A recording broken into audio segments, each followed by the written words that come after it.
শুরু করে দিই আমার মনে হয়। জি জি আমরা আসলে জি তারপরে আমরা যারা সবাই ঢুকবেন তারা ইনশাআল্লাহ ওনারা ইয়ে করতে পারবেন যারা আর কি। জয়েন করবে তারা জয়েন করবে, জি, কারণ জি জি প্রতিদিন তো জি 1 মিনিট সময় নেবে উস্তাদজি। তো এখন টোটাল জি আমরা তাহলে আমাদের মাইকগুলো আমরা অফ করে আমি জাস্ট উস্তাদজিকে মেসেজ পাঠাইতে যে আমরা শুরু করে দেই। তাহলে আমাদের পার্সোনাল মাইকগুলো আমরা অফ করে দেই। ঠিক আছে? জি।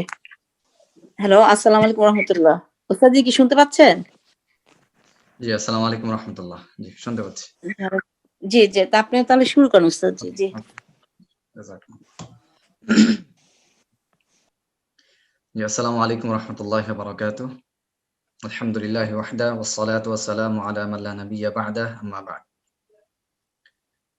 فقال الله تعالى في كلامه المجيد وفرقانه الحميد أعوذ بالله من الشيطان الرجيم ورتل القرآن ترتيلا وقال النبي الأمين صلى الله عليه وسلم من لم يتغن بالقرآن فليس منا আল্লাহ সুবহানাহু ওয়া তাআলার জন্য প্রশংসা যে আল্লাহ রাব্বুল আলামিন আমাদেরকে অত্যন্ত মূল্যবান একটি গ্রন্থ মহাগ্রন্থ আল কোরআন দান করেছেন, যেটি আমাদের জীবনের জন্য একটি গাইড। মহানবী সাল্লাল্লাহু আলাইহি ওয়াসাল্লাম সাহাবায়ে কেরামের জীবনে এই কোরআনকে প্র্যাকটিক্যালি বাস্তবায়ন করে গেছেন এবং এই কোরআনের সার্বিক দিকগুলো সমাজে প্রতিষ্ঠিত, নিজেদের জীবনে প্রতিষ্ঠিত করার মাধ্যমে একটি সুন্দর এবং আদর্শ সমাজ আমাদেরকে উপহার দিয়ে গেছেন। তো সেই কোরআনুল কারীমের ব্যাপারে আসলে আমরা উদাসীন, অত্যন্ত উদাসীন থাকি। বিভিন্ন কারণে আমরা আমাদের ব্যস্ততা, কাজকর্ম অথবা শয়তানের ধোঁকায় পড়ে আমরা আসলে কোরআন থেকে অনেক দূরে থাকি। এটাই হচ্ছে বাস্তবতা। যদিও এই কোরআন আমাদের জীবনের সবথেকে গুরুত্বপূর্ণ একটি আ সঙ্গী হওয়া উচিত ছিল। যে কোরআন আমাদের প্রতিদিনের সঙ্গী হওয়া উচিত ছিল। আমরা বিভিন্ন কারণে কোরআনকে অবহেলা করছি।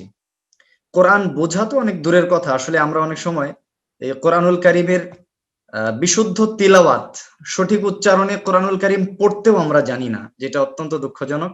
যদি আমরা বাস্তবিকভাবে চিন্তা করি তাইলে কয় পার্সেন্ট মানুষ পাওয়া যাবে যারা আসলে সঠিকভাবে কোরআন পড়তে পারে? আল্লাহু তাআলা আ'লাম। তো সেই দিক বিবেচনায় আমরা যারা আজকে সমবেত হয়েছি আমাদের আজকে যে উদ্দেশ্য সেটা হচ্ছে যে আমরা আ কোরআনুল কারীম তিলাওয়াত, শুদ্ধ তেলাওয়াত কিভাবে করব? কেন করব? এর প্রয়োজনীয়তা কি? বা কিভাবে আমরা আমাদের অল্প সময়ে সামনের দিনগুলোতে কোরআনুল কারীমের সাথে আমাদের সময়টা কাটাতে পারি। এই বিষয়গুলো নিয়ে আমরা ইনশাআল্লাহ ধারাবাহিকভাবে আলোচনা করব। আমি আর ভূমিকায় কথা না বাড়িয়ে আ স্লাইড গুলো দেখি এবং একটু, একটু করে আমরা সামনের দিকে আলোচনা করি। আজকে ইনশাআল্লাহ আমি কয়েকটা বিষয় তুলে ধরব। একটা হচ্ছে যে এই কোরআনুল কারীম তিলাওয়াত করতে গিয়ে আমরা যে সকল ভুল করি, সে ব্যাপারে আমাদের সচেতনতা তৈরি করা। নিজেদেরকে নিজেরাই নিজেদেরকে কোয়েশ্চেন করা যে আসলেই আমি কি করছি? দ্বিতীয়ত আমরা দেখব যে এই কোরআন শুদ্ধ করে পড়া এর গুরুত্ব কতটুকু ইসলামে এবং এর মর্যাদা কত? তারপরে ইনশাআল্লাহ আমরা দেখব যে আমরা কি করে এই কোরআনুল কারীম সুন্দর করে তিলাওয়াত করতে পারি। কি, কি স্টেপস গুলা ফলো করে আমরা হচ্ছে সামনের দিকে আগাবো। এই বিষয়গুলা নিয়ে ইনশাআল্লাহ আলোচনা করব। তো আপনারা দেখতে পাচ্ছেন আমাদের এই কোর্সটার নাম হচ্ছে বেসিক তাজউইদ লার্নিং কোর্স। যেখানে কোরআনিক রিসাইটেশন এর আমরা রুলস গুলা জানবো। পাশাপাশি এই রুলস গুলা কিভাবে অ্যাপ্লিকেশন করতে হয় আমরা হচ্ছে এই নলেজটা অর্জন করব। তো আজকের এই ক্লাসটাতে আমরা হচ্ছে ইন্ট্রোডাকশন এবং এই কোর্সের প্ল্যান সম্পর্কে আলোচনা করব ইনশাআল্লাহ। প্রথমত আ ভুল তিলাওয়াতের কিছু মারাত্মক আ পরিণতি, অর্থ বিকৃতি নিয়ে আমি আপনাদের সামনে আলোচনা করতে চাই। আমরা দেখতে পারি আ আমাদের চারপাশের মানুষজন এভাবেই তিলাওয়াত করে আসলে। আমরাও একসময় এভাবে ভুল পড়েছি বা আমরা এখনো অনেকেই পড়ি। অনেক মুয়াজ্জিনদের দেখবেন আযানের মধ্যেও এরকম আছে।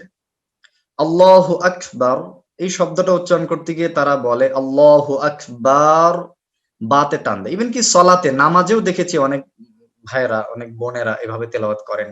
আকবার বলেন, আল্লাহু আকবার সালাতে যখন আমরা তাকবীর পাঠ করি। আমরা যদি দেখি যে এই ২ টার অর্থের মধ্যে কেমন ব্যবধান। আরবি এমন একটা ভাষা যেখানে একটা ছোট্ট একটা মাদের কারণে, টানের কারণে অথবা একটা অক্ষরের উচ্চারণে একটু হেরফের হওয়ার কারণে মারাত্মক অর্থ বিকৃতি ঘটে যায়। এই জায়গাটা যদি আমরা দেখি আল্লাহু আকবার মানে আল্লাহ সবচেয়ে বড়। আল্লাহ তাআলা সব থেকে বড়। আর আল্লাহু আকবার এর মিনিং যেটা দাঁড়ায় সেটা আমার আসলে লেখারও সাহস হয়নি। আকবার শব্দটা কুবার থেকে, আর কুবার মানে হচ্ছে তবলা। আল্লাহু আকবার মানে দাঁড়ায় আল্লাহ হচ্ছেন সব থেকে বড় ঢোল। নাউযুবিল্লাহি মিন যালিক। তো এই অসচেতনতার কারণে এই অর্থগুলা বিকৃত হয়ে যায়। এরপরে যদি আমরা দেখি সূরা ফাতিহা আমরা সবাই তিলাওয়াত করি সালাতে।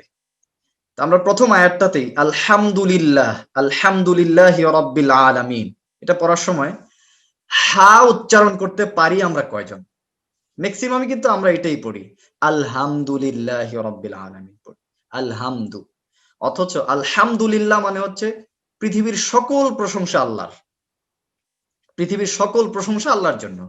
আর আলহামদুলিল্লাহ যদি আমরা পড়ি তাহলে অর্থ দাঁড়ায় যে পৃথিবীর সকল ধোঁয়া আল্লাহর জন্য। নাউযুবিল্লাহ। ধোঁয়া। এই ধোঁয়া আল্লাহর জন্য যেখানে আমি সকল প্রশংসা সাব্যস্ত করব সেখানে আমি ধোঁয়া সাব্যস্ত করছি। নাউযুবিল্লাহি মিন যালিক। মানে এটা আসলে কল্পনাও আমরা করি না যে এত বড় অর্থ বিকৃতি করতে পারে। এটা শুধুমাত্র আমার একটা অক্ষরের উচ্চারণে ভুল হওয়ার কারণে।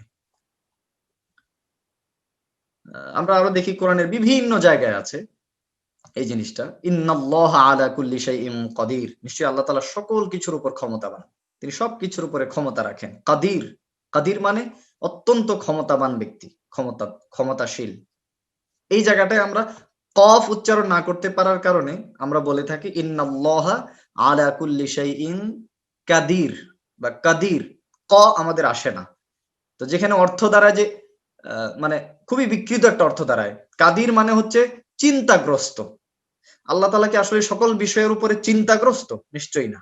নাউযুবিল্লাহি মিন যালিক। তো এইভাবে অর্থ বিকৃতি ঘটে। তারপরে দেখেন সূরাতুল ইখলাস আমরা সবাই পাঠ করি। কুল হুয়াল্লাহু আহাদ। এখানে কুল এর জায়গায় যদি আমি কুল বলি মানে আমি উচ্চারণ করতে পারছি না কফ। কুল হুয়াল্লাহু আহাদ। তো এখানে অর্থ ছিল বলো আল্লাহ এক। আর এখানে অর্থ হয়েছে খাও আল্লাহ এক।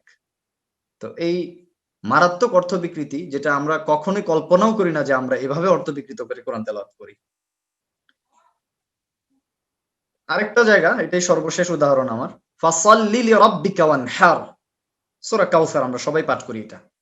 কোরআনুল কারীমে কুরবানির আদেশ দিয়ে এই একটা মাত্র আয়াত আল্লাহ তাআলা নাযিল করেছেন। এখানে ওয়ানহার শব্দ দিয়ে আল্লাহ তাআলা বলছেন যে তার রাসূলকে তুমি তোমার রবের জন্য সালাত আদায় করো এবং কুরবানি করো। ওয়ানহার আমরা বিকৃত করে তেলাওয়াত করে থাকি ফাসাল্লি লিরাব্বিকা ওয়ানহার, কারণ হা আমরা পড়তে পারি না। এখানে অর্থ দাঁড়ায় তুমি তোমার রবের জন্য সালাত আদায় করো এবং তোমার রবকে ডাঁটো, ধমক দাও। নাউযুবিল্লাহি মিন যালিক। এটা অত্যন্ত ভয়ঙ্কর। যেটা বলছিলাম যে তোমার রবের জন্য সালাত আদায় করো এবং কুরবানি করো। তো এখানে ওয়ানহার শব্দের অর্থ হচ্ছে তুমি ধমক দাও। মানে এটা কেমন একটা অর্থ চেঞ্জ হয়ে গেল। তো এখানে আল্লাহ তাআলার জন্য সালাত আদায় করো এবং ধমক দাও এমন একটা অর্থ হয়ে যায়। তো এই ধরনের মহা অর্থ বিকৃতি আমরা করে থাকি। এটা আমাদের জ্ঞান কম থাকার কারণে বা জিনিসটার উপরে আমরা গুরুত্ব না দেওয়ার কারণে, চেষ্টা না করার কারণে। আল্লাহ তাআলা আমাদেরকে হেফাজত করেন। এই কোরআনটা আসলেই রাসূল সাল্লাল্লাহু আলাইহি ওয়াসাল্লাম কিভাবে আমাদেরকে শিখিয়েছেন, সাহাবায়ে কেরামকে কিভাবে শিখিয়েছেন এবং সাহাবায়ে কেরাম রাসূল সাল্লাল্লাহু আলাইহি ওয়াসাল্লামের শিক্ষাটাকে কিভাবে ধরে রেখেছেন আমরা যদি একটা উদাহরণ দেখি। আব্দুল্লাহ ইবনে মাসউদ রাদিয়াল্লাহু তাআলা আনহু এক ব্যক্তিকে কোরআন পড়াচ্ছিলেন। লোকটা সূরা তাওবার যে আয়াতটা আপনার ওই যাকাতের খাত সম্পর্কে যে আয়াতটা, ওই আয়াতটা তিনি এভাবে পড়ছিলেন। ইন্নামাস সাদাকাতু লিল ফুকারাই ওয়াল মাসাকিন। ফুকারাই, শুধু উনি ফুকারাই এই মাতটুকু করেন নাই, ভুল উচ্চারণ করেন নাই, কিন্তু তিনি এই দীর্ঘ মাতটা করেন নাই, তিনি নরমালি পড়ে গেছেন। আব্দুল্লাহ ইবনে মাসউদ রাদিয়াল্লাহু তাআলা আনহু বলছেন মা হাকাযা আকরানিহা রাসূলুল্লাহ সাল্লাল্লাহু আলাইহি ওয়াসাল্লাম। আমাদেরকে এইভাবে আল্লাহ রাসূল সাল্লাল্লাহু আলাইহি ওয়াসাল্লাম এই আয়াত শেখান নাই। অর্থাৎ আল্লাহ রাসূল আমাদেরকে যেভাবে শিখান নাই সেভাবে তুমি পড়তে পারবে না। তখন ওই ব্যক্তি বলল কাইফা আকরাআকাহা ইয়া আবা আব্দুর রহমান। আবু আব্দুর রহমান হচ্ছে আব্দুল্লাহ বিন মাসউদ রাদিয়াল্লাহু তাআলা আনহু এর উপনাম। বলছেন যে হে আবু আব্দুর রহমান, কিভাবে তোমাকে আল্লাহ রাসূল পড়িয়েছেন সাল্লাল্লাহু আলাইহি ওয়াসাল্লাম? তিনি বলছেন আকরাআনিহা, তিনি আমাদেরকে পড়িয়েছেন এইভাবে ইন্নামাস সাদাকাতু লিল ফুকারাই ওয়াল মাসাকিন ফামাদ্দাহা। তিনি লম্বা করেছেন এখানে।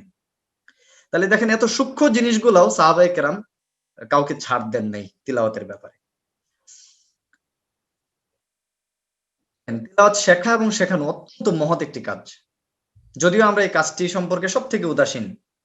আল্লাহ রাসূল সাল্লাল্লাহু আলাইহি ওয়াসাল্লাম বলছেন, এই হাদিসটা মোটামুটি আমরা সবাই জানি, খায়রুকুম মান তাআল্লামাল কুরআনা ওয়া আল্লামা, তোমাদের মধ্যে ওই ব্যক্তি সর্বোত্তম যে নিজে কোরআন শেখে এবং অন্যকে তা শেখায়। আমরা দ্রুত দেখে যাই হাদিসগুলো।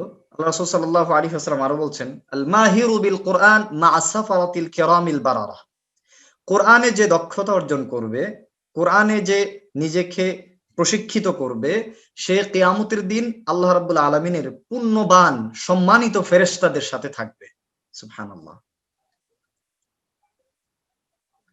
কিয়ামতের দিন মুসলিমকে বলা হবে যে কোরআন তিলাওয়াত করেছে দুনিয়াতে, যে ইকরা ওয়ারতাকি ওয়ারাত্তিল কামা কুনতা তুরাত্তিল ফিদ দুনিয়া, তুমি পড়ো এবং সিঁড়ি বেয়ে উপরে উঠে যাও আর ওইভাবেই তিলাওয়াত করো যেভাবে তুমি দুনিয়াতে পড়তে। অর্থাৎ দুনিয়াতে আমরা যেভাবে তিলাওয়াত শিখেছি, যেভাবে তিলাওয়াত করছি, সেভাবেই কিন্তু আমাকে কিয়ামতের দিন পড়তে হবে। নিশ্চয়ই আল্লাহ রাব্বুল আলামিনকে ছোট করা হয়, আল্লাহ রাব্বুল আলামিনের মর্যাদা ক্ষুণ্ণ করা হয় অর্থ বিকৃত করে, এমন তিলাওয়াত দিয়ে নিশ্চয়ই আমরা উপরের দিকে উঠতে পারবো না। ফাইন্না মানজিলাকা ইনদা আখিরি আয়াতিন তাকরাউহা, তোমার অবস্থান হবে ঠিক সেইখানে যেখানে তোমার পড়া শেষ আয়াতটি শেষ হবে।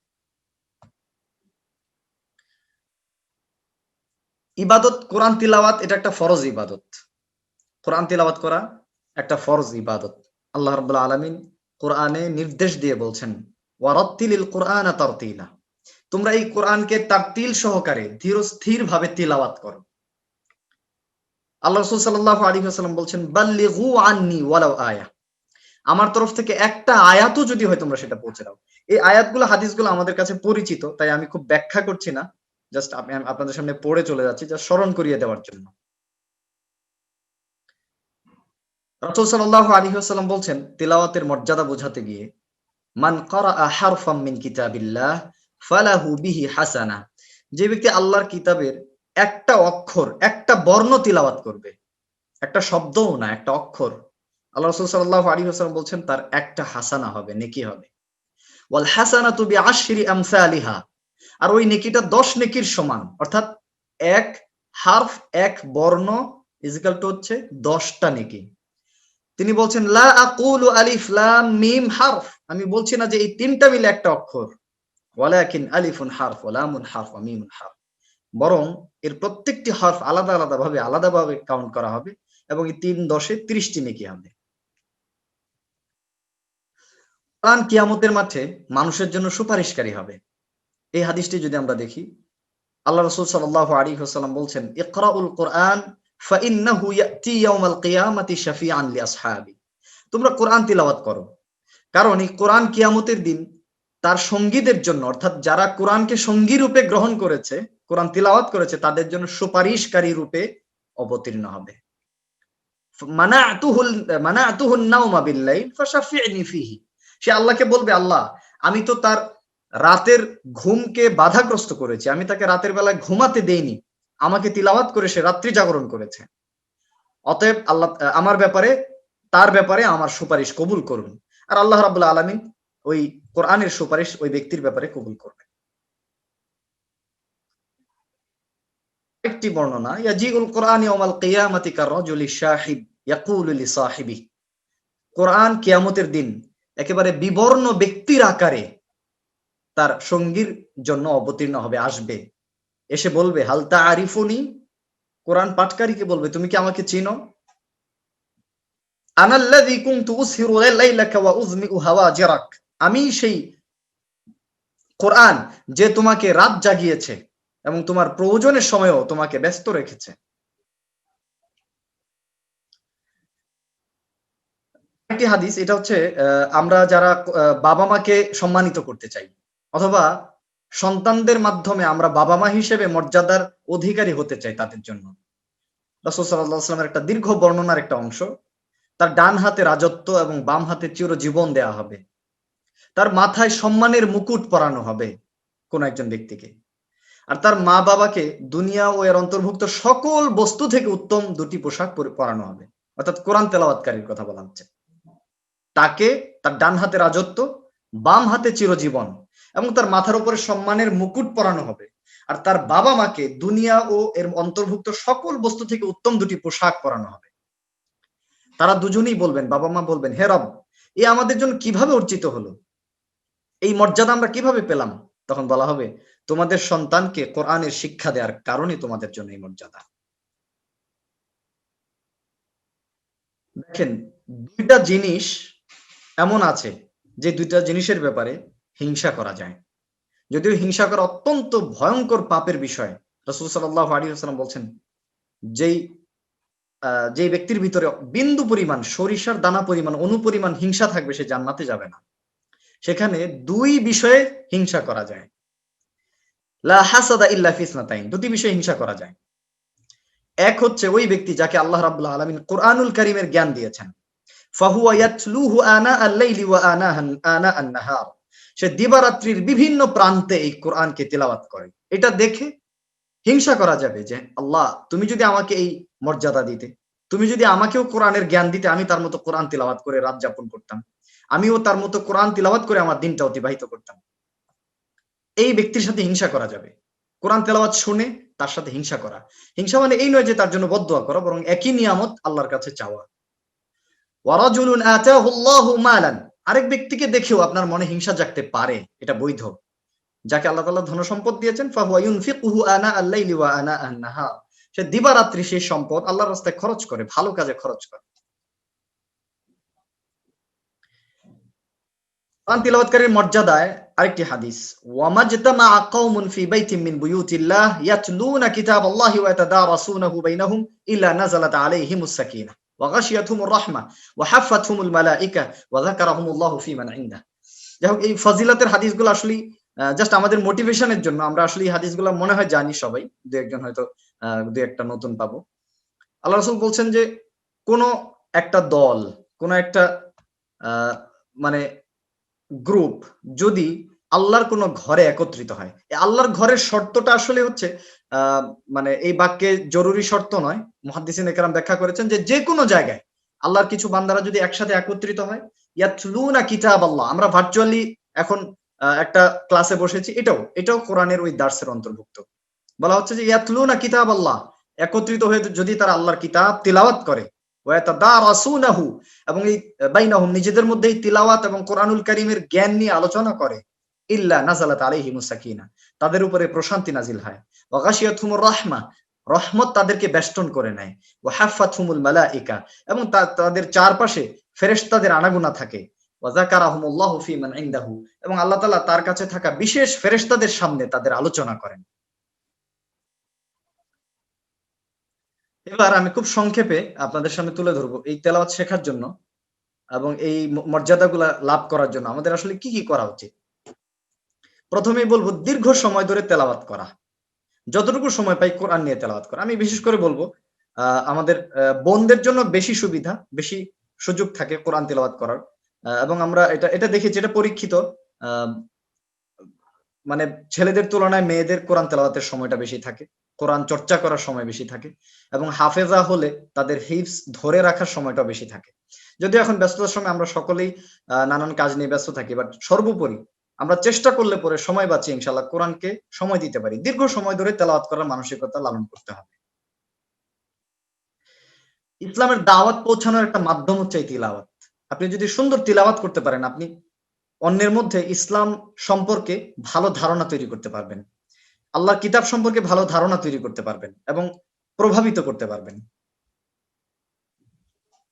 আর এই কোরআন তিলাওয়াত আমাদের আনন্দ ও প্রেরণার উৎস হবে যদি আমরা অনুভব করি, ফিল করি, আল্লাহ রাব্বুল আলামিনকে আমরা হচ্ছে আমাদের রব হিসেবে গ্রহণ করতে পারি, তার কালামকে আমরা অনুভব করি, রিয়ালাইজ করি, তাহলে এই কোরআন তেলাওয়াত আমাদের কিন্তু আনন্দ ও প্রেরণার একটা খোরাক হবে ইনশাআল্লাহ।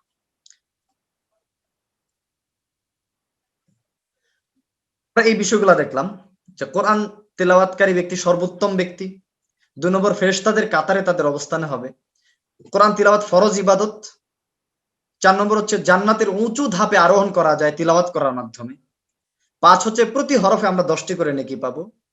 ৬ কিয়ামত দিবসে এই কোরআন আমাদের জন্য সুপারিশ করবে এবং সম্মান বয়ে আনবে। ৭ কোরআন চর্চাকারীর বাবা মার বিশেষ মর্যাদা আল্লাহ রাব্বুল আলামিন দিবেন। 8 দীর্ঘ সময় তেলাওয়াত সহজ হয়ে যাবে যদি আমরা তেলাওয়াত ভালোভাবে করতে পারি। 9 ইসলামের দাওয়াত পৌঁছানোর মাধ্যম হবে আমাদের এই তেলাওয়াত। 10 হচ্ছে আমাদের আনন্দ ও প্রেরণার উৎস হবে এই তেলাওয়াত। কোন তেলাওয়াত বিশুদ্ধ ও সুন্দর? আল্লাহ তাআলা বলছেন ওয়ারাত্তিলিল কুরআনা তারতিলা। তোমরা তারতিল অর্থাৎ ধীরস্থির ভাবে, সুন্দরভাবে, তাহসিন করে, সৌন্দর্যমণ্ডিত করে, নিয়ম কানুন মেনে তেলাওয়াত করো। রাসূল সাল্লাল্লাহু আলাইহি ওয়াসাল্লাম বলছেন যায়িনুল কুরআনা বিআসওয়াতিকুম। তোমাদের কণ্ঠস্বর আল্লাহ তাআলা দিয়েছেন। আমরা আমাদের এই কণ্ঠকে আমরা নানান কাজে ব্যবহার করি। আমরা কথা বলার সময় সৌন্দর্য অবলম্বন করি, সুন্দরভাবে কথা বলার চেষ্টা করি। আমরা আমাদের কণ্ঠ দিয়ে ছন্দ, কবিতা আবৃত্তি করি। আমরা আমাদের কণ্ঠ দিয়ে নানান কাজ করি। কিন্তু এই কণ্ঠ যে আল্লাহ রাব্বুল আলামিন দিয়েছেন, তার কিতাবকে আমরা সুন্দরভাবে তেলাওয়াত যদি করতে না পারি, তাহলে এটা হবে ব্যর্থতা। আল্লাহ তাআলা রাসূল সাল্লাল্লাহু আলাইহি ওয়াসাল্লাম বলছেন যে তোমরা তোমাদের কণ্ঠস্বর দিয়ে তোমাদের কোরআনকে সৌন্দর্যমণ্ডিত করো। ফাইন্না সাওতাল হাসান ইয়াজিদুল কুরআনা হুসনা। কারণ সুন্দর কণ্ঠস্বর কোরআন তিলাওয়াতকে সৌন্দর্যমণ্ডিত করে দেয়, সৌন্দর্য আরো বাড়িয়ে দেয়। তিনি আরো বলছেন, রাসূল সাল্লাল্লাহু আলাইহি ওয়াসাল্লাম আরো বলছেন লাইসা মিন্না মান লাম ইয়াতাগান্না বিল কুরআন। যে সুন্দরভাবে কোরআন তেলাওয়াত করে না, সে আমার উম্মতের অন্তর্ভুক্ত নয়। সর্বোপরি অনেকে আমরা বলি যে আমাদের কণ্ঠ খুব ভালো না। আসলে কণ্ঠ বলতে সুর বোঝানো হয় নাই। কণ্ঠ বলতে আমার যেই সুর আল্লাহ রাব্বুল আলামিন আমাকে দিয়েছেন, যে আওয়াজ আমাকে দিয়েছেন, সাউত মানে হচ্ছে আওয়াজ, ভয়েস। এই ভয়েসটাকে আমি ইউজ করে সর্বোচ্চ সৌন্দর্য অবলম্বন করে আমার তিলাওয়াতটাকে সুন্দর করা। আর আমার তিলাওয়াতটা আবেগ দিয়ে মন থেকে করা, যাতে করে আমার তেলাওয়াত শুনে মনে হয় আমি আল্লাহকে ভয় করি। এখানে আল্লাহ রাসূল সাল্লাল্লাহু আলাইহি ওয়াসাল্লাম বলছেন এই হাদিসটাতে ইন্না মিন আহসানিন নাসি সাওতান বিল কুরআন আল্লাযী ইযা সামি'তুমুহু ইয়াকরা হাসিবতুমুহু ইয়াখশাল্লাহ। নিশ্চয়ই মানুষের মধ্যে সবথেকে সুন্দরভাবে কোরআন তেলাওয়াত করে ওই ব্যক্তি যার তেলাওয়াত শুনে অন্যরা বুঝতে পারে যে সে আল্লাহকে ভয় করে। তার তেলাওয়াত শুনে বোঝা যায় যে সে আল্লাহকে ভয় করছে, তার তেলাওয়াতের মধ্যে আল্লাহ ভীতি আছে।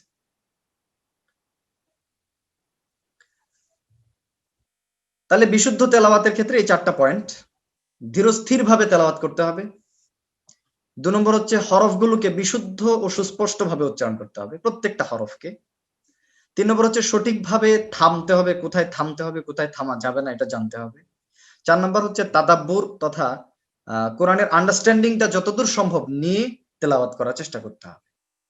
তো প্রথম ধাপে কোরআন শুদ্ধভাবে উচ্চারণ করে তেলাওয়াত করা শেখা এবং ধীরে ধীরে কোরআনের আন্ডারস্ট্যান্ডিংটা ধীরে ধীরে আমাদের ভিতরে নিয়ে আসা, কোরআন বোঝার চেষ্টা করা। বিশুদ্ধ তেলাওয়াত করতে গেলে আমাদের যেটা লাগবে নিয়তের বিশুদ্ধতা এবং আল্লাহর কাছে সাহায্য চাওয়া। একটা খুবই গুরুত্বপূর্ণ পয়েন্ট এই স্লাইডে দেখতে পাচ্ছেন, সেটা হচ্ছে লজ্জা নয়। পড়াশোনার ক্ষেত্রে লজ্জা অত্যন্ত বড় একটা বাধা, এটা একটা অন্তরায়। ইসলামিক জ্ঞানার্জনের ক্ষেত্রেও যুগে যুগে এই লজ্জা মানে লজ্জার কারণে মানুষ ইলম থেকে বঞ্চিত হয়েছে। আবার এই লজ্জা ইমানের অঙ্গ। আমরা জানি আল হায়া শু'বাতুম মিনাল ঈমান। আমরা এই জিনিসটাকে ব্যাখ্যা করতে ভুল করি অনেক সময়। লজ্জা আসলে শরীয়ত সিদ্ধ যে লজ্জা, অর্থাৎ যে লজ্জাটা আমাদের থাকতে হবে, লজ্জাশীলতা, যেটা আমাদের একজন মুসলিম তার আখলাকের একটা গুরুত্বপূর্ণ অংশ হচ্ছে লজ্জা। সেটা হচ্ছে যে কোনো অন্যায় বা পাপের ক্ষেত্রে আল্লাহকে ভয় করা, আল্লাহ আমাকে দেখছেন এই ব্যাপারে লজ্জা বোধ করা, আমি আল্লাহর কাছে কি জবাব দিব এই ব্যাপারে লজ্জা বোধ করা, ফেরেশতারা আমার আমলনামা লিখছেন, লজ্জা বোধ করা। তো এই হচ্ছে প্রকৃত লজ্জা। এমনিতেও আমাদের চরিত্রের অংশ হিসেবে, আমাদের আখলাকের অংশ হিসেবেও লজ্জা আমাদের থাকতে হবে। কিন্তু লজ্জা যদি আমার জ্ঞান অর্জনের পথে বাধা হয়ে দাঁড়ায়, তাহলে সেই লজ্জা হচ্ছে নিন্দনীয়। মুজাহিদ রাহিমাহুল্লাহ একজন তাবেঈ, বড় মুফাসসির ছিলেন, তিনি বলেছেন লা ইয়াতাআল্লামুল ইলমা মুস্তাহিন ওয়ালা মুস্তাকবির। 2 শ্রেণীর মানুষ জ্ঞান অর্জন করতে পারে না। এক হচ্ছে যে লজ্জাশীলতা অবলম্বন করে জ্ঞান অর্জনের ক্ষেত্রে লজ্জাবোধ করে, সংকোচ করে, প্রশ্ন করে না, জিজ্ঞেস করে না। 2 হচ্ছে যে ব্যক্তি অহংকারী, অর্থাৎ যে জানতে হবে এটা ফিল করে না। আয়েশা সিদ্দিকা রাদিয়াল্লাহু তাআলা আনহা বলছেন নি'মান নিসা ও নিসাউল আনসার। আনসারী নারীরা কতই না উত্তম, উৎকৃষ্ট নারী। লাম ইয়ামনাহুন্নাল হায়াউ আন ইয়াতাফাক্কাহনা ফিদ্দিন। লজ্জা তাদের জ্ঞানার্জনের পথে বাধা সৃষ্টি করে নাই। অর্থাৎ আনসারী নারীদের প্রশংসা করেছেন আয়েশা সিদ্দিকা রাদিয়াল্লাহু তাআলা। তারা রাসূল সাল্লাল্লাহু আলাইহি ওয়াসাল্লামের কাছে এসে বিভিন্ন সময়ে সংকোচ না করে তারা বিভিন্ন বিষয় জানতে চেয়েছেন, প্রশ্ন করেছেন এবং তারা ইলম অর্জন করতে সক্ষম হয়েছেন। তো আয়েশা সিদ্দিকা রাদিয়াল্লাহু তাআলা তাদের প্রশংসা করেছেন। বিশুদ্ধ তেলাওয়াতের ক্ষেত্রে আরেকটা গুরুত্বপূর্ণ জিনিস হচ্ছে ভালো শিক্ষক। এটা আমাদের লাগবে। তিলাওয়াত শেখার ক্ষেত্রে আমাদের সমাজে আমরা যার কাছে ইচ্ছা তার কাছে তিলাওয়াত শিখি। আপনারা খুব ভালোভাবেই দেখবেন আমাদের বাংলাদেশে এবং ঢাকা শহরে বিভিন্ন জায়গায় সবথেকে অবহেলিত শিক্ষার নাম হচ্ছে কোরআন শিক্ষা। ইংলিশ মিডিয়ামের একটা বাচ্চাকে একটা টিউটর রেখে তারা পড়াবে, গার্ডিয়ানরা পড়াবে, হিউজ খরচ করে একটা বাচ্চার পিছনে। স্কুলের বেতন দেয় হিউজ পরিমাণ, বাট একটা মানে বাচ্চাকে কোরআন শিখাবে তার একটা ভালো শিক্ষক খোঁজে না। তারা কোন রকম একজন মুয়াজ্জিন, কোন একজন ইমাম সাহেবকে পেলে বা কোন একটা ভাবে তারা অল্প একটু কোরআন শেখানোকে যথেষ্ট মনে করে। এটা খুবই দুঃখজনক। আমরা আসলে কোরআনের শিক্ষাটাকে প্রচন্ড আকারে অবহেলা করি। তো কোরআনের জন্য ভালো শিক্ষক সিলেক্ট করতে হবে। এটার জন্য ক্রাইটেরিয়া হচ্ছে যারা ইজাজা হোল্ডার অথবা ইজাজা হোল্ডারদের কাছে তেলাওয়াত শিখেছেন। ইজাজা হচ্ছে রাসূল সাল্লাল্লাহু আলাইহি ওয়াসাল্লাম যেভাবে তিলাওয়াত করেছেন সাহাবায়ে কেরাম ঠিক সেভাবে শিখেছেন। সাহাবায়ে কেরাম যেভাবে তিলাওয়াত করেছেন তাবেঈন ইজাম ঠিক সেভাবে শিখেছেন। এভাবে করে একটা চেইন আছে। হাদিসের যেমন চেইন হয়, সনদ হয়, তিলাওয়াতের এরকম সনদ আছে। তো সনদধারী অথবা সনদধারীদের কাছে শেখা, তাদের তত্ত্বাবধানে কোরআন শিখেছে এমন শিক্ষকদের কাছে তেলাওয়াত শিখতে হবে। অধিক চর্চা করতে হবে। আমরা যেটা বলি কমপক্ষে দৈনিক ১ ঘন্টা কোরআন তেলাওয়াতের জন্য বরাদ্দ করতে হবে। তাহলে আমার কোরআন ধীরে ধীরে ইমপ্রুভ করবে ইনশাআল্লাহ। তারপর হচ্ছে তাজউীদের জ্ঞান থাকতে হবে। যেহেতু আমরা আলহামদুলিল্লাহ বড় এবং আমাদের অনেক জ্ঞান থেকে আমরা আসলেই মানে পরিচালিত হই। আমাদের ব্রেইন আমাদেরকে যা যা বলে আমরা তাই তাই করি। তাই ব্রেইনে আগে হচ্ছে কোরআন তেলাওয়াতের কিছু নিয়ম কানুন সেট করতে হবে আমাকে, যে এই নিয়মে আমি এই তেলাওয়াতটা করব। তো আমাদের এই কোর্সটা আসলে তাজউীদের উপরে এবং প্র্যাকটিক্যালি হচ্ছে আমরা এই তাজউীদকে কিছু প্রয়োগ করা শিখব, যেটা আমাদের পরবর্তীতে আমাদের কোরআন শুদ্ধ করার পথের পাথে হবে ইনশাআল্লাহ।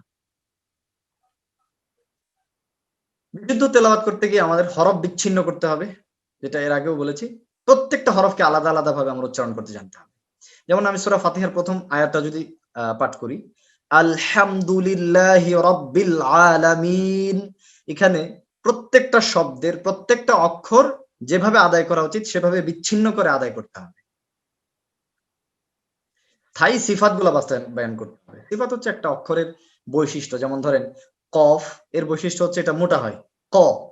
আর কাফ এর বৈশিষ্ট্য হচ্ছে এটা পাতলা হয়, কা। তো কা আর ক দুটো ডিফারেন্ট জিনিস। আবার জাল এর বৈশিষ্ট্য হচ্ছে এটা পাতলা, ভ এটার বৈশিষ্ট্য হচ্ছে এটা মোটা। এগুলাকে বলা হয় স্থায়ী সিফাত। এগুলাকে অক্ষরে বাস্তবায়ন করা। তেলাওয়াত শোনা, প্রচুর তেলাওয়াত শুনতে হবে। এখন আলহামদুলিল্লাহ আমরা ইউটিউবে প্রচুর তেলাওয়াত শুনতে পারবো। যদিও একটা নির্দিষ্ট ইনস্ট্রাকশন শুনে টিচারের গাইডলাইন অনুযায়ী রেকমেন্ডেশন অনুযায়ী আমরা তেলাওয়াতটা শুনবো এবং প্র্যাকটিস করবো, তাইলে আমাদের উপকারটা বেশি হবে ইনশাআল্লাহ। তবে প্রচুর শুনতে হবে, শুনে প্র্যাকটিস করতে হবে। পুরোনো পদ্ধতি ছেড়ে দিতে হবে। আমরা অনেকেই পিছনে যেভাবে শিখেছিলাম ছোটবেলা থেকে অনেক সময় ভুল পদ্ধতিতে, সেগুলো আমরা ধরে রাখি এবং এগুলা ছাড়তে খুব কষ্ট হয়। তো আমাকে আগে ব্রেন সেট করতে হবে, মাইন্ডসেট করতে হবে যে আমার পুরনো পদ্ধতি বাদ দিয়ে আমাকে সুন্দরভাবে তেলাওয়াত করার চেষ্টা করতে হবে। এই জিনিসগুলো আমরা অলরেডি এতক্ষণ যে কথাগুলো বললাম, কোরআন শুদ্ধভাবে তেলাওয়াত করতে হলে এই জিনিসগুলো আমার লাগবে। আমার ক্লাসটা প্রায় আজকের আমার আলোচনা প্রায় শেষ পর্যায়ে। কয়েকটা কথা আমার রয়ে গেছে। আমি কন্টিনিউ করতে থাকি। আর 2 মিনিট সামথিং আছে, 2.5 মিনিটের মতো আছে। ক্লাসটা শেষ হলে একই লিংকে আবার জয়েন করবো আমরা সাথে সাথে ইনশাআল্লাহ।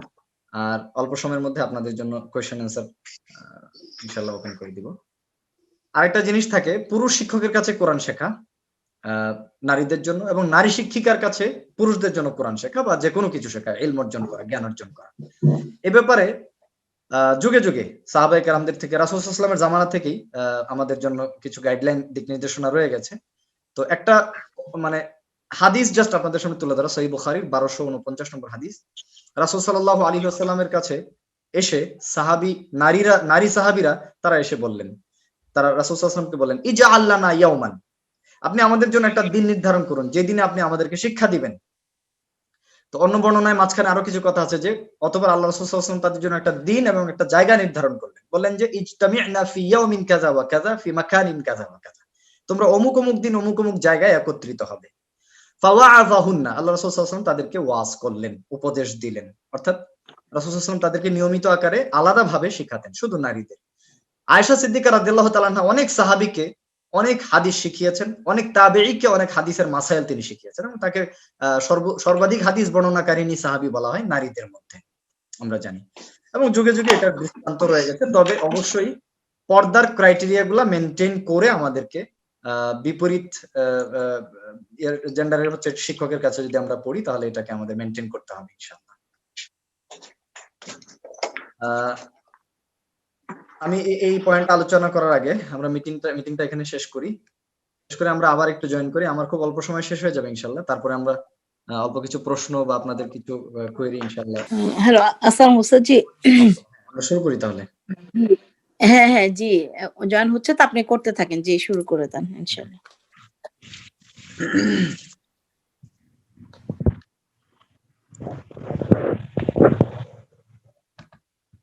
ওকে,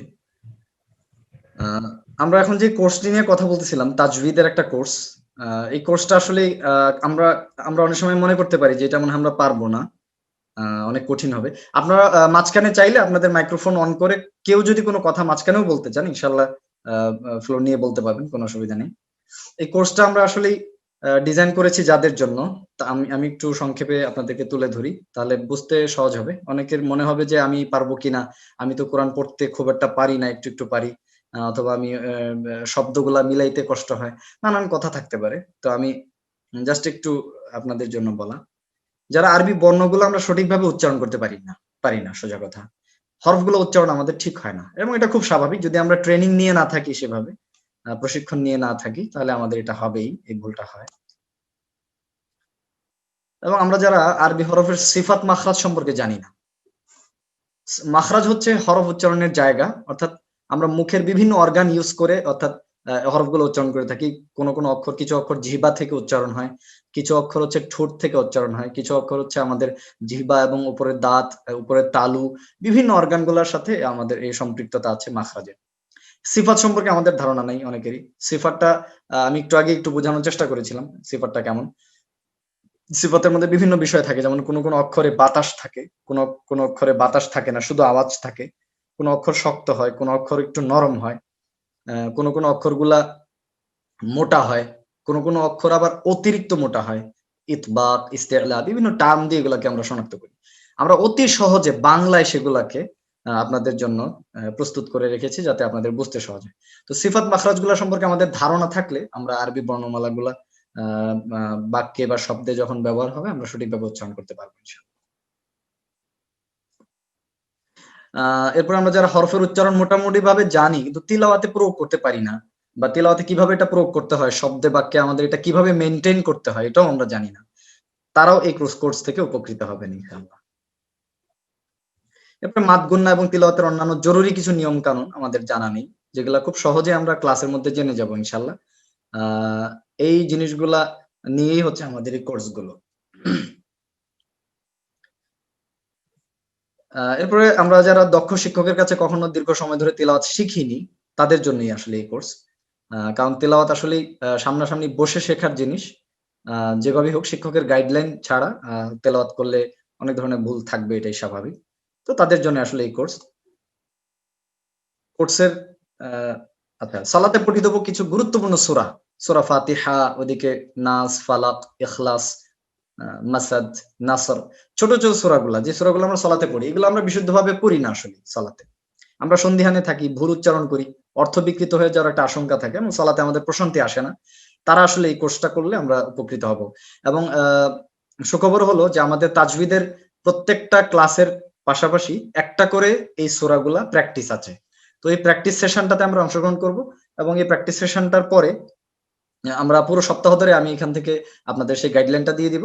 আপনারা সেভাবে প্র্যাকটিস করলে এক সপ্তাহে একটা করে ছোট সূরা যদি আমরা প্র্যাকটিস করি তাজউইদের ওই আমাদের কোর্স ম্যাটেরিয়ালটার পাশাপাশি, তাহলে দেখা যাবে যে সালাতে যে সূরাগুলো আমাদের পড়া লাগে, এগুলো আমরা শিক্ষককে শুনিয়ে টিচারের কাছ থেকে আমরা হচ্ছে আমরা শুদ্ধ করে নেওয়া, যাতে করে সালাতে লিস্ট অর্থ পরিবর্তন হয়ে আমাদের সালাত নষ্ট হওয়ার আশঙ্কাটা চলে যায়। অনেকে বলবেন যে আমি সালাত তেলাওয়াত ঠিকভাবে করতে পারি না, তাই বলে কি আমার সালাত হবে না? সালাত হবে, কিন্তু প্রশ্ন থাকে যে আপনি কি তেলাওয়াত শুদ্ধ করার জন্য চেষ্টা করেন? যদি আপনি চেষ্টা করে যান আর একই সাথে সালাত পড়তেছেন, ভুল হচ্ছে, কিন্তু চেষ্টা করে যাচ্ছেন আপনি শুদ্ধ করার, চেষ্টার কোনো ত্রুটি নেই, সেক্ষেত্রে আপনি গুনাহগার হবেন না ইনশাআল্লাহ। কিন্তু যদি চেষ্টাই না করেন, সারা জীবনই ভুল পড়তে থাকেন, সেক্ষেত্রে কিন্তু আপনি গুনাহগার হবেন। কারণ এটা অনেক বড় দায়িত্ব আপনার উপরে আল্লাহর তরফ থেকে। আল্লাহ আদেশ করেছেন সঠিকভাবে কোরআন তেলাওয়াত করার জন্য। শেষে আমরা যা যা শিখবো ইনশাআল্লাহ, তিলাওয়াতের সময় যখন কোরআন আমি পড়বো তখন নিজে থেকেই তাজবিদ প্রয়োগ করতে পারবো এবং তিলাওয়াতের মান ধীরে ধীরে ধীরে ধীরে নিজে নিজে উন্নত করতে পারবো ইনশাআল্লাহ। এবং এই কোর্স শেষে আমরা নিজের কিছু ভুল আমরা নিজেরাই কিন্তু ধরতে পারবো এবং নিজেরাই শুধরে নিতে পারবো যে না, এটা তো নিয়মের মধ্যে এটা আছে, তো আমি এভাবে পড়তেছি কেন? কারণ আমি আগে এভাবে পড়তাম, এখনো পড়তেছি, কিন্তু নিয়মে এরকম নাই, অতএব আমাকে চেঞ্জ করতে হবে। এরপরে বিশুদ্ধ তিলাওয়াতে সালাত আদায় করতে পারা ইনশাআল্লাহ, যেটা এখনই ব্যাখ্যা করলাম। কারণ পড়তে গিয়ে অর্থ বিকৃতি থেকে নিজেকে খুবই সচেতন করতে পারবেন, যেহেতু আপনি জানেন ব্যাপারটা কি কারণে, কি কি কারণে অর্থ বিকৃত হয়ে যাচ্ছে, আর কোন কোন নিয়মে আমাকে তেলাওয়াতটা করতে হবে, কোন অক্ষরের কি বৈশিষ্ট্য আমাকে ফলো করতে হবে। তো জানা থাকবে যেহেতু, সেহেতু আপনার জন্য কোরআনের অর্থ বিকৃতি থেকে আপনি নিজেকে অনেকটাই হেফাজত করতে পারবেন ইনশাআল্লাহ। যদি নিয়ম কানুন গুলো ভালোভাবে আয়ত্ত যদি কেউ করে, এবং এই কোর্সে সবাই 100% এফোর্ট দিতে পারবে আমি সেটা ভাবছি না, আমি সেটা আশাও করছি না।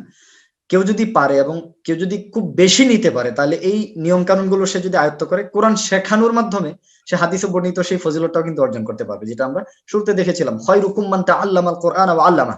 তোমাদের মধ্যে সেই উত্তম যে নিজে কোরআন শিখে এবং অন্যকে শিখায়। আমি আপনাদেরকে যেমন কোরআন শিখাতে যাচ্ছি, আমি ঠিক একইভাবে কোরআনের ছাত্রও, আমিও নানানভাবে কোরআনের বিভিন্ন নলেজের সাথে ইনভলভ থাকি, কোরআন শিখি। তো নিজে শিক্ষা এবং অন্যকে শেখানো, উভয়টার ফজিলত আল্লাহ রাসূল সাল্লাল্লাহু আলাইহি ওয়াসাল্লাম বর্ণনা করেছেন। কোর্সে কিছু বৈশিষ্ট্য আমি খুব সংক্ষেপে তুলে ধরি। একটা হচ্ছে যে অনেকে ভয়ে আছেন যে কিভাবে আমরা এটা পড়বো, আমার কি অনেক পড়া লাগবে কিনা বাসায়, আমি কন্টিনিউ করতে পারবো কিনা শেষে। তো অনেক চিন্তা করে অনেকে হয়তো জয়েন করতে চাইবেন না। তো এটা নরমাল, আমরা যারা বিভিন্ন কাজে ব্যস্ত থাকি, নানান কারণে আমরা পারি না। তো সেজন্য এই কোর্সটার ক্ষেত্রে আমি এতটুকু নিশ্চয়তা দিতে পারি, একটু তো সময় আপনাকে দিতেই হবে। কখনোই আমি এভাবে বলবো না যে আপনার পড়তেই হবে না, আপনি শিখে যাবেন, এটা বলবো না। তবে আমি যেটুকু বলতে পারছি যে 70-80% পড়া আপনার হয়ে যাবে ক্লাসে ইনশাআল্লাহ। আর 20-30% পড়া আপনাকে বাসায় করতে হবে। তবে 20-30% পড়া বাসায় করার পাশাপাশি আমাদের গাইডলাইন অনুযায়ী কেউ যদি আরেকটু বেশি এফোর্ট দেয়, এবং যেটা বলেছি যে 1টা ঘন্টা যদি কেউ ডেইলি প্র্যাকটিস করে, 1 ঘন্টা, তাইলে সে অনেক কিছু করতে পারবে ইনশাআল্লাহ। এবং আশা করি একটা খুবই মানে লক্ষণীয় একটা পরিবর্তন তিনি দেখতে পাবেন অতি সত্বর ইনশাআল্লাহ কোরআন তিলাওয়াত।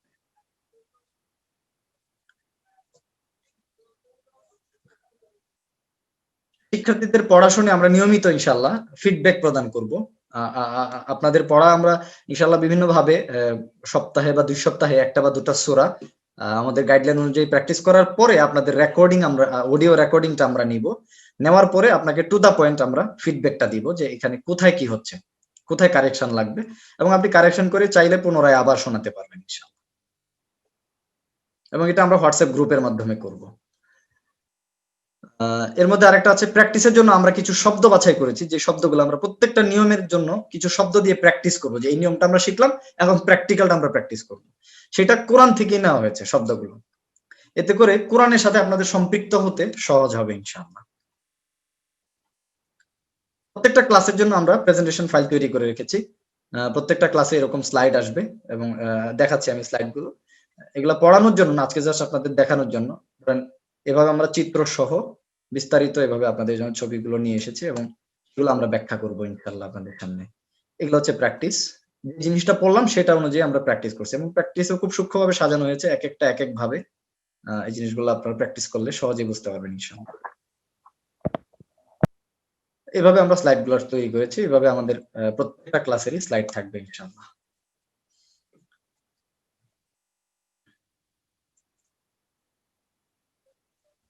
যাই হোক, প্রত্যেকটা ক্লাসের পরে স্লাইডের শেষে আমাদের থাকবে হচ্ছে একটা সূরা, এরকম একটা সূরা থাকবে, যে সূরাটা ইনশাআল্লাহ আমরা ধরে ধরে প্র্যাকটিস করব। এটা আপনারা আমার সাথে প্র্যাকটিস করবেন প্রত্যেকটা ক্লাসের শেষে, আমরা যদি কোর্সটা কন্টিনিউ করি ইনশাআল্লাহ। এবং প্র্যাকটিস শেষে আমি আপনাদেরকে একটা অডিও ফাইল প্রোভাইড করব, সেটা অনুযায়ী পুরো এক সপ্তাহে তাজউীদের ক্লাসের সাথে সাথে ওই সালাতের একটা সূরা আপনারা প্র্যাকটিস করবেন এবং পরবর্তীতে এটার অডিও শুনে আমরা কারেকশন করে দিব ইনশাআল্লাহ। প্রত্যেকটা ক্লাসের উপরে আমরা ওয়ার্কশিট দিব, যা যা আপনি ক্লাসে পড়বেন স্লাইডে, সেই জিনিসটার উপরেই আমাদের একটা বিস্তারিত ওয়ার্কশিট বানানো আছে, সেটার পিডিএফ আমরা আপনাদেরকে প্রোভাইড করব ইনশাআল্লাহ। ওয়ার্কশিট থেকে স্ক্রিনশট নেওয়া দুইটা এরকম। এরপরে লেকচার এবং ওয়ার্কশিটের উপরে এমসিকিউ একটা প্রশ্নপত্র থাকবে গুগল ফর্মে। পরবর্তী ক্লাসের আগের দিন আপনারা হচ্ছে 2 দিন সময় দেওয়া থাকবে, হয়তো আমরা ওয়েডনেসডেতে এটা দিয়ে রাখবো, থার্সডে ফ্রাইডে ক্লাস শুরু হওয়ার আগ পর্যন্ত আপনারা গুগল ফর্মে এমসিকিউ এর প্রশ্নের উত্তর দিতে পারবেন, মাল্টিপল চয়েস কোয়েশ্চেন। তো সেখানে হচ্ছে আপনার গত দিনের পড়ার একটা ফিডব্যাক চলে আসবে যে আপনি কেমন পড়েছেন, আপনি নিজেকে জাজ করতে পারবেন। এবং আমি যেটা মনে করি আর কি, কেউ যদি ক্লাসে অংশগ্রহণ করে আর কোনো পড়াই না পড়ে, তারপরেও সে 60 to 70% কোয়েশ্চেন অ্যান্সার দিতে পারবে ইনশাআল্লাহ, কারণ ক্লাসটা খুবই স্পেসিফিক হবে। আর যদি কেউ একটু ভালো মতন পড়ে তাহলে সে ইনশাআল্লাহ 100% প্রশ্নের উত্তর দিতে পারবে এবং ভালো ফিল করবে আশা করি। সপ্তাহে একটি সূরা প্র্যাকটিসের জন্য অডিও ফাইল, যেটা বলেছি আমি। ক্লাসের ভিডিও লিংক আমরা এই ক্লাসটাকে আনলিস্টেড করে ইউটিউবে আপলোড দিব, এটা পাবলিক হবে না, কেউ দেখবে না, শুধু আপনারা দেখবেন। আপনাদেরকে সেই লিংকটা আমরা প্রোভাইড করে দিব। কেউ যদি কোনো কারণে, খুব জরুরি কারণ ছাড়া আপনার যারা ক্লাসে অংশগ্রহণ করবে তার ক্লাস মিস করবে না, খুব জরুরি কারণে কেউ যদি ক্লাস মিস করেও সেই ক্লাসের পুরো ভিডিওটা পেয়ে যাবে ইনশাআল্লাহ। সেই ভিডিওটা দেখে তারা হচ্ছে পরবর্তী ক্লাসের প্রস্তুতিও নিয়ে রাখতে পারবে, পরীক্ষায় অংশগ্রহণ করতে পারবে ইনশাআল্লাহ। তবে আমরা চাইবো না যে কেউ ক্লাস মিস করুক। হোয়াটসঅ্যাপ গ্রুপে আমরা সকল নোটিশ, একটা গ্রুপ থাকবে হোয়াটসঅ্যাপ গ্রুপ, সেই গ্রুপে আমরা সকল নোটিশ পড়া, সাবমিট করা, ফিডব্যাক দেয়া নেয়া, ক্লাসের লিংক শেয়ার করা, এগুলো বিষয় নিয়ে আমরা হচ্ছে একটা হোয়াটসঅ্যাপ গ্রুপে কাজ করব। এই হচ্ছে আমার কাছে যা ছিল কোর্স সম্পর্কে, মোটামুটি, খুব বিস্তারিত না, বাকি একটা কোর্স সম্পর্কে যতটুকু বলা যায়। এখন আপনাদের জন্য ওপেন থাকছে, আপনারা যে কোনো ধরনের কোয়েরি, কোয়েশ্চেন যদি করতে চান করতে পারেন ইনশাআল্লাহ। এখন আপনাদের মাইক্রোফোন অন করে কথা বলতে পারেন ইনশাআল্লাহ। জি, উম্মু জুয়াইরিয়া যদি হচ্ছে ইনশাআল্লাহ কন্ডাক্ট করেন আর কি কোয়েশ্চেন আনসার সেশনটা, কারো কিছু বলার থাকলে। জি, তো হ্যালো, আসসালামু আলাইকুম। হ্যাঁ, শুনতে পাচ্ছেন ভাবিরা? ওয়ালাইকুম আসসালাম আপা, শুনতে পাচ্ছি। হ্যাঁ, এখন কারো তোমাদের যদি আক্স থাকে কিছু, তাহলে তোমরা কিছু জিজ্ঞেস করতে পারো। আপা, আমি তো একটু 15 মিনিট পরে জয়েন করেছি। আমি সম্ভবত মিস করেছি যে কখন ক্লাসটা হবে সপ্তাহে আর কতদিন। আচ্ছা, এখনো ওইটা মনে হয় ওইটা একটু ফিক্স করা দরকার যে আমরা আসলে এখন তো সবাই উপস্থিত আছে মোটামুটি, তো কবে করলে আমাদের সবার জন্য সুবিধা হয় আর উস্তাদির জন্য সুবিধা হয়। তো টেন্টেটিভ একটা সময় এবং দিনটা এখন অন্য মানে ম্যাক্সিমাম কি বলতে যাচ্ছেন, তাদের জন্য কি শনিবার ভালো হয়, এবং শনিবার হলে কখন হলে ভালো হয়, অথবা কি ফ্রাইডে হলে ভালো হয়, বা ফ্রাইডে কি উস্তাদজি পারবেন আপনি? হ্যাঁ, ফ্রাইডেতে ভালো, স্যাটারডে তো ঠিক আছে, ফ্রাইডে ভালো, আরো ভালো। আচ্ছা আমার জন্য লাইক শনিবার, আমার জন্য শনিবার জান্নাত, শনিবার না? আচ্ছা, শনিবার। আর কেউ?